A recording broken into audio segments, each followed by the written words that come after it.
you awake? I thought I heard you get up. Yeah, I'm awake. Sorry, I just can't sleep.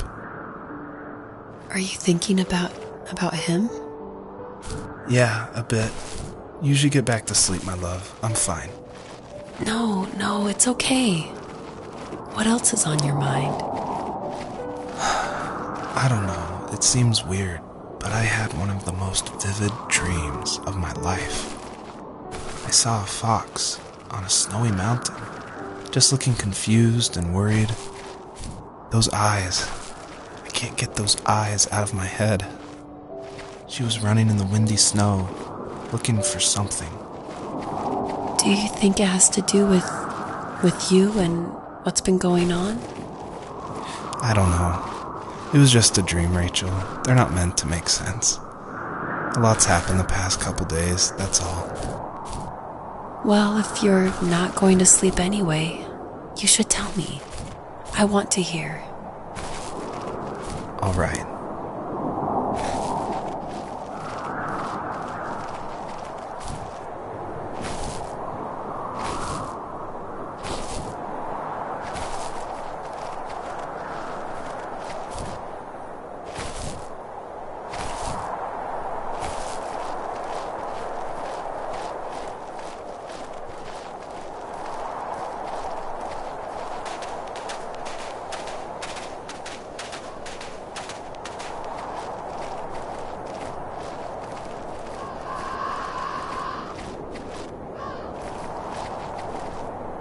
So, not far from her home, she followed that path to something unexpected.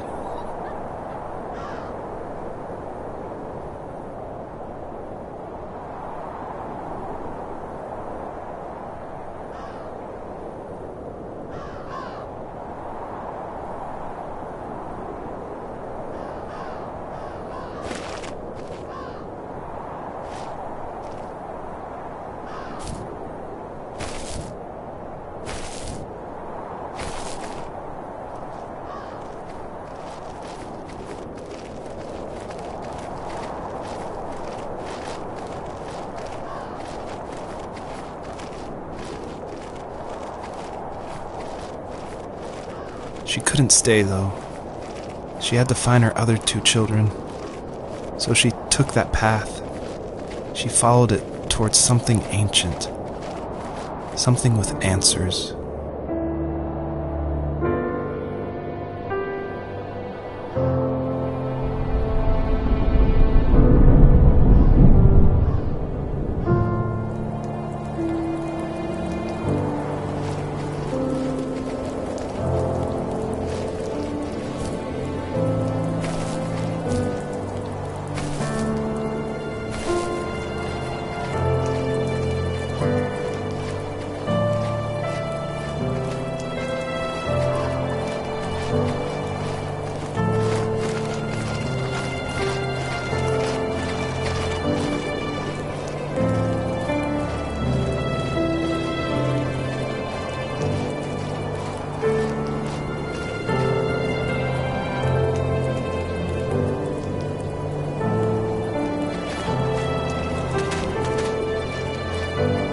The fox looked high and low, searching for any sign of her cubs.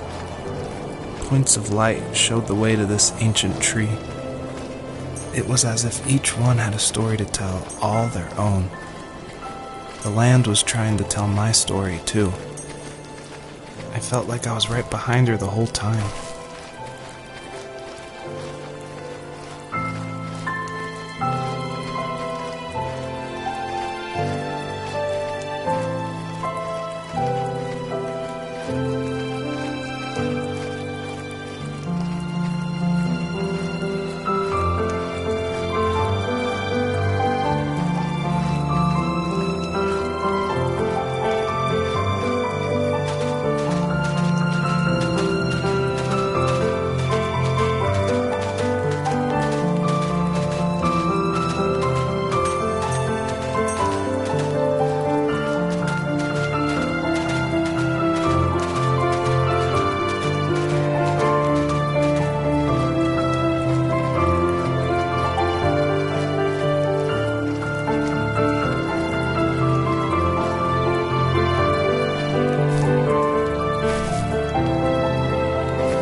As a kid, did you ever do show and tell in your class?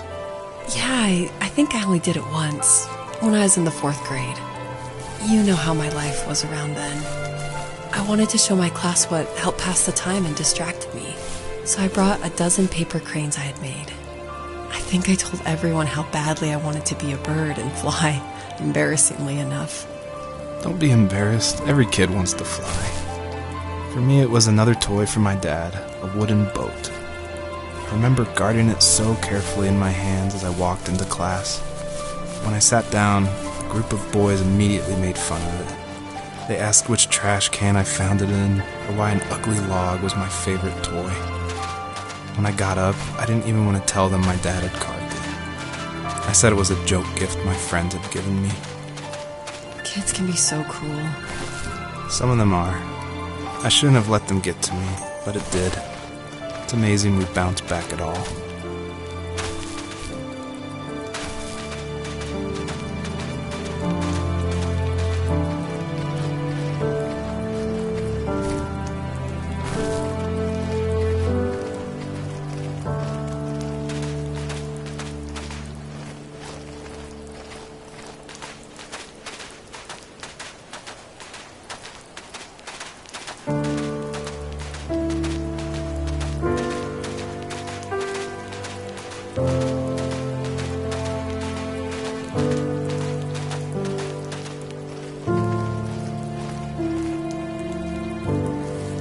Do you remember what my dad did for a living? Wasn't he like a lumberjack? That's one way of putting it. If wood was a canvas, then a carving knife was his paintbrush. Even after working a 50-hour week, even after his hands were more splinters than skin, he would bring home the nicest piece of Alaskan weeping cedar and make me toys. That wooden train was the first toy I can remember, and I loved it. I just knew from a young age I was going to be a lumberjack, like my father.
Usually those kids would leave me alone, but somehow they could tell I was different. They made fun of how far away I lived. They called my dad a sourdough. I was a blabbermouth as a kid, telling my dad stories I made up for hours. But after that show and tell, I didn't tell him much anymore. He didn't know exactly what was wrong, but his best guess was that the toys he carved weren't cool enough. He carved me a tank and tried to tell me what it was like to be in a real tank as a serviceman. I didn't know your dad was in the military. Yeah, in the army. The sad thing is that I'd pretty much forgotten until just now. There's so much I still don't know about him. I'm sorry. He knows how much you love him. You're going to see him again soon and have some closure, I'm sure.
older I got, the more I withdrew. I asked myself, why talk to anybody anyway? Why bother when I'm happy by myself? I started drawing a lot, mostly animals I saw in the woods by my home. I then imagined designing my own hideouts with things like TVs and pantries full of chips and cookies. I think that idea of leaving home and drawing blueprints started my career. I found a lot of solace in that. I'm not surprised, but I did the same thing, you know? There's something special about having a place to call your own. And now look at us. Well, if you count renting in an overpriced city. It's as close as we can get for now.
My teenage years were full of sketching, angst, and trouble. I wasn't popular or unpopular. Maybe just forgettable. I guess that gave me a sense of freedom. So I hung out with crazy kids, doing crazy things, even though I mostly just watched the chaos ensue. We did it all. Put fireworks in mailboxes, hide roadkill in people's garages, break windows of the barber shop in Anchorage. My dad was furious, but he was so busy working he couldn't do much to stop me from going out. I think being an adult means there's no one to stop you making hard decisions. He had to make a living, and he couldn't be in two places at once. Yeah, I realize that now.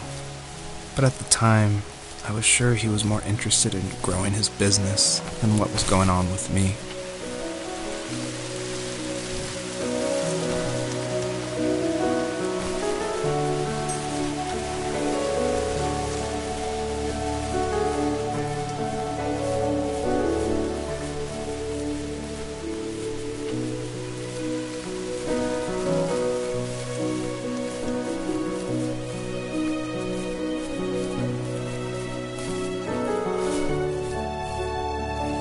He was working another late night, and my friends were over, saying how bored they were and how they had come all the way out to my house for nothing.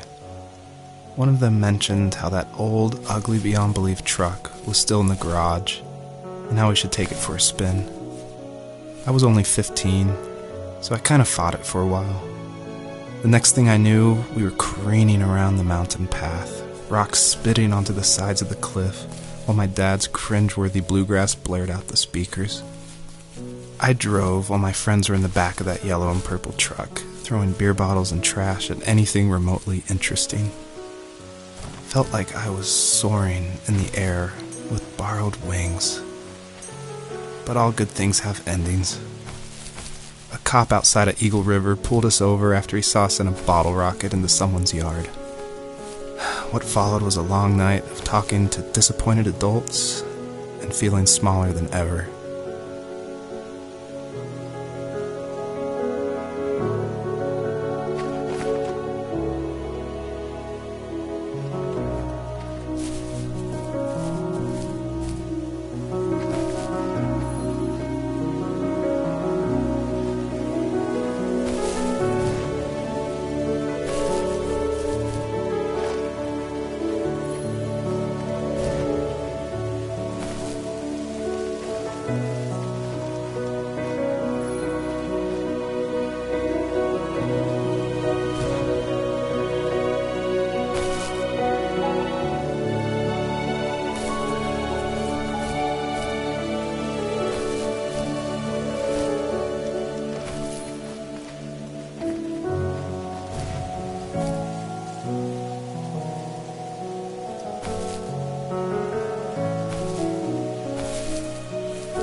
After he drove me home from the police station, I blew up at him, saying how I never wanted to be like him, how I was going to be someone and leave that hick icebox for good.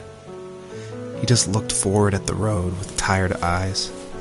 I took out that bluegrass tape from the cassette deck and chucked it out the window. In my sage teenage wisdom, I thought I had proved the ultimate point. But my dad had a different idea. He slammed the brakes, slowly bowed his head while gripping the steering wheel, and finally looked at me. All he said, like it was a polite request, was, "Make this right." I sat there in silence, fuming, but I eventually got out and combed every square inch of the woods, muttering profanity after profanity. I found it 30 minutes later, near a small waterfall off the road. I went back to the truck, put the wet tape back in, and sure enough, it worked. We didn't speak another word to each other the rest of the night. Wow, I knew you were a crazy teenager, but... It's hard to believe, isn't it? It surprises me too. It's like I didn't really know who that kid was back then. I bet my dad thought the same thing over and over. It's almost like he was saying, make this right, to himself, more than to me.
My friends would laugh about that night and talk about how crazy it was, and I laughed along, pretending it didn't bother me.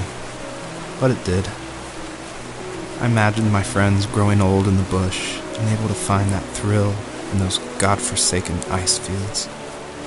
It's like those mountains were a literal wall keeping me from leaving, where all I would have to look forward to are lumber yards and evening beers. I had to climb over. That was my only goal